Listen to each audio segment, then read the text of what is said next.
Hey, Bulls and Bears back. Back. It's been a few days. Thank you for coming back. You didn't forget about me. Either one, you didn't forget about me. Or two, maybe my video popped up in the little suggested videos thing on the side of maybe another video that you were watching. Either way, by the way, that's called recommended YouTube videos. On that topic, YouTube doesn't do that as often as they used to. They used to really put my videos out there. Not so much anymore. I wonder why. Anyways, whatever the case, whatever the reason, thank you for coming back. My voice is still a little bit shaky. A few days ago, I told you that I had overused my voice and I had taken a couple of days off because my voice was not 100%. Well, it turns out that wasn't the case. It wasn't overuse.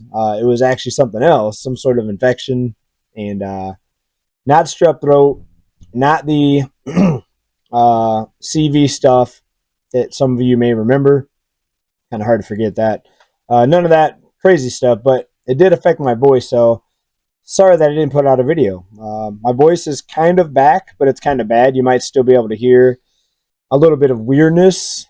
Weirdness. Is that a word? You might hear some weirdness in my vocal tone, so I apologize. But whatever the case, thank you for being here. Let's get into the news. We have a lot to catch up on.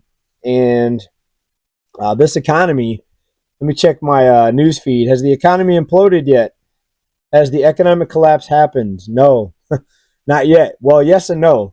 It has happened if you look at the purchasing power of the U.S. dollar. The purchasing power of the U.S. dollar. In the last 100 years, according to the estimates I have here, we've lost about 97, 98%, probably closer to 99% now, but at least 98% of the purchasing power of the US dollar. So what you used to be able to buy 100 years now, you lost your purchasing power. And it really accelerated after 1971. What happened in 1971? The dollar got detached, got taken off of the gold standard. And then inflation skyrocketed and the purchasing power went down even faster. Money printer go burr, all that good stuff with the unlimited currency creation powers. In fact, we can see this very well on this chart. Let's zoom in here a little bit and see if we can get a closer shot of this. And we see purchasing power of the US dollar. And let's go ahead and see the cursor right here, 1970, 1971. What happened right after that? Big drop off, right? Big decline. A much more rapid decline than we had seen previously. And that's because, again, J. Powell and the crew, well, back then it wasn't J. Powell, but the printing press went crazy. I mean, for lack of a better term, the printing press went crazy after that. And now it's even more insane because back then they had to print it because it wasn't digital money. In the 70s, people weren't buying things on credit cards for the most part.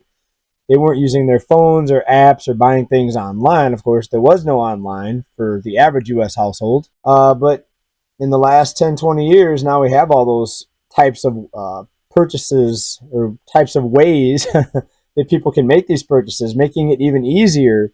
You don't actually need the coins and paper anymore. So things continue to accelerate to the downside.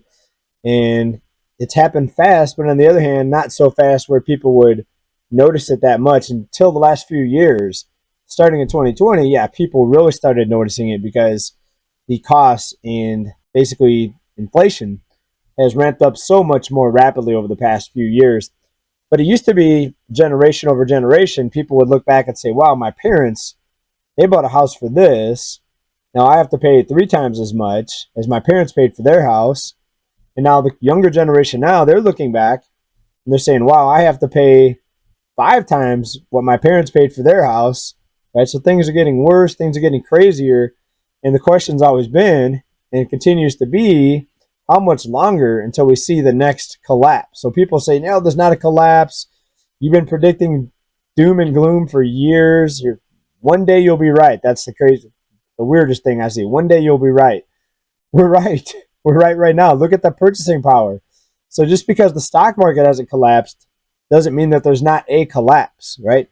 The collapse may not be what you're looking for. A lot of people are looking for home prices to collapse. Others are looking for the stock market to collapse to give them the clue that there is a collapse. But what about the purchasing power of the US dollar? To me, back to that chart we just looked at, to me, that is a collapse. The collapse has happened.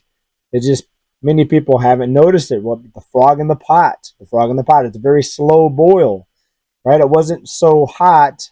It wasn't boiling at the beginning. The frog didn't feel it and jump right back out. The frog stayed in there as the temperature got turned up to a boil, and the frog got fried, as the saying goes. All right, but let's get into some other news. I think most of you know the story on that, but I always want to kind of go back to basics because, again, we see weird comments like, the one I just talked about. Some people still not understanding, still not realizing what's happening. Also, some of you may have noticed this. Yeah, I've got a broken finger. Broken pinky finger, not good. I would actually show you the break, but it's kind of vulgar. A little bit vulgar. Not anything extreme, right? It's not a broken leg, but it's the bone kind of not sticking out through the skin, but it's bad, right? So I'm looking into surgery options. I'm not a big fan of surgery. I don't know who is, but it's getting to the point where if this thing gets hit in the wrong angle, the whole finger is going to be like hanging off to the side or something like that. So I'm going to keep it taped up for now. Luckily, I have health insurance. I'm blessed. I'm blessed to have health insurance. A few years ago, I almost wanted to do YouTube full time. And one of the things that made me reluctant to do that was not having health insurance. And I think that's a lie. I think that's the reason why a lot of people hold on to their jobs, because cost of medical is so much. One surgery will set you back, some cases, half of your year's salary, depending on how much you're making. But it can be in the tens of thousands of dollars very easily for just a few day hospital stay. And if you have to go under, if you have to go into surgery, you're talking about a lot of money. So, anyways, I'm glad I didn't, try to go full time on the YouTube, because YouTube's really not, for my channel anyways, not as good as it used to be. Again, not back to what I talked about at the beginning, not as many views, but that's okay. We're going to keep on going here. Sorry, my voice is still kind of bad. I'm going to keep on going as long as possible here. All right, we've got some things to get into, some things to talk about. Let's talk about this here. This is out of NPR. Here's what's going on up in Michigan. We've got sort of a universal basic income program happening up there. Not so universal because it's specifically for new mothers. New mothers, according to this article, in Flint, Michigan, are going to get $7,500 to help them out. So will it help them out? Sure, it's going to help them out temporarily, but what if we did this across the board for everybody, not just new mothers? What if we did this for everybody, just gave out this money? You'll have less people working, less people contributing to society, less production, less output, right? Less economic output, but more people buying stuff. That creates an imbalance. And what is imbalance? That type of imbalance, what does that create? That creates more inflation. So we'll see how this plays out up there in Michigan.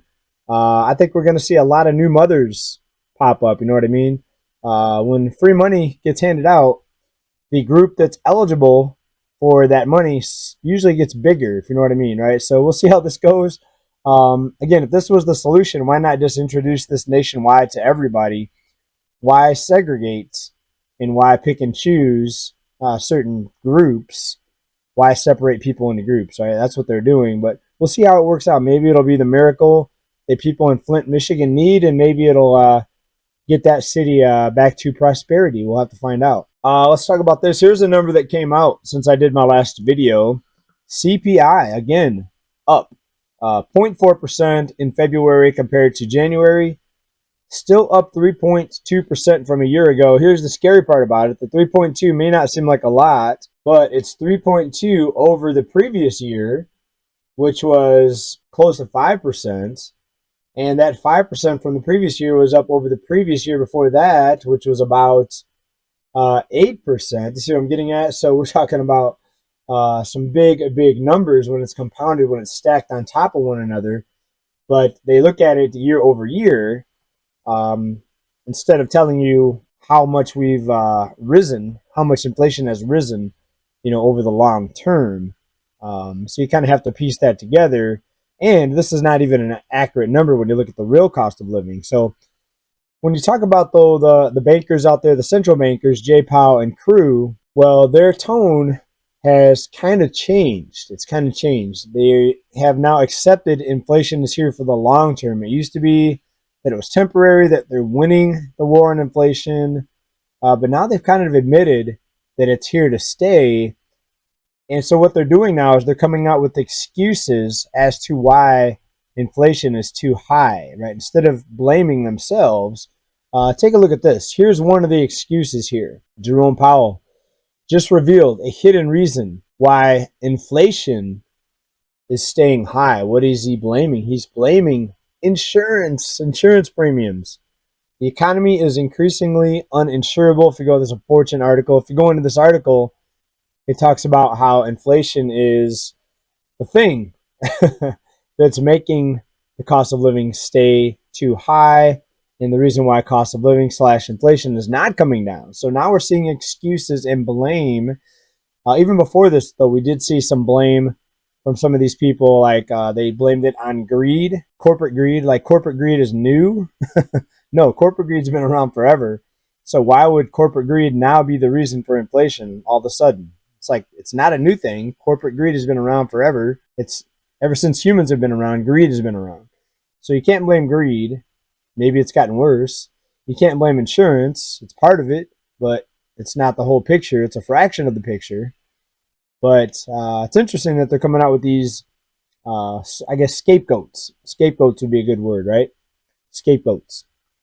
How did the goat get blamed for the thing? You know, why not a scape cow? Why not a scape dog? It's a scapegoat.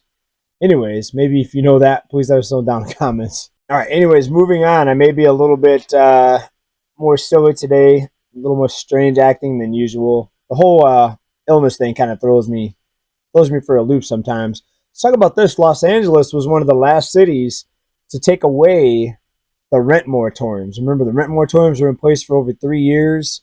Finally, last year, they came off in Los Angeles. And, of course, what are we seeing? Exactly what we thought we were going to see. Finally, rents are coming down. Rents finally falling in Los Angeles. It's still not enough. So how far have they dropped? We'll get that out of the way here. Rental prices down 2.5% in February versus the same month a year prior. So not a big drop, but still, it's a drop. This is what happens when people don't get free rent and when there's moratoriums. Prices adjust. They may not adjust as fast as some would like, but they do adjust, right? So bottom line is, I think the moral of the story is the more money they throw at the problems, the more rescue programs, the more basic income, picking out which groups get the free money, free this, free that. You know, that's part of the problem, not the whole problem. You still have greed. Again, part of the puzzle. I'm not saying greed doesn't exist. Corporations, profit greed, buying back their own stocks, not reinvesting their profits into their employees, not giving pay raises like they should. So, of course, you see all these groups going on strikes over here, strikes over there, strikes everywhere. People needing more and more and more to keep up with the cost of living. It's not going to stop, folks. It's going to get crazier and crazier and crazier. This whole banking system could freeze up and implode at any moment. I wouldn't be surprised if it happened next week. But then again, if they continue to throw more money at this, they can keep these banks operational. We'll see. Nobody knows. We'll see if something breaks. But hope you guys enjoyed this update, this news. Thanks for coming back. And again, sorry about my voice. I'll sound better next time. I'll probably still have a broken finger next time, but my voice will be better, hopefully. Everybody, thanks for watching. As always, keep stacking. Bye for now. Peace.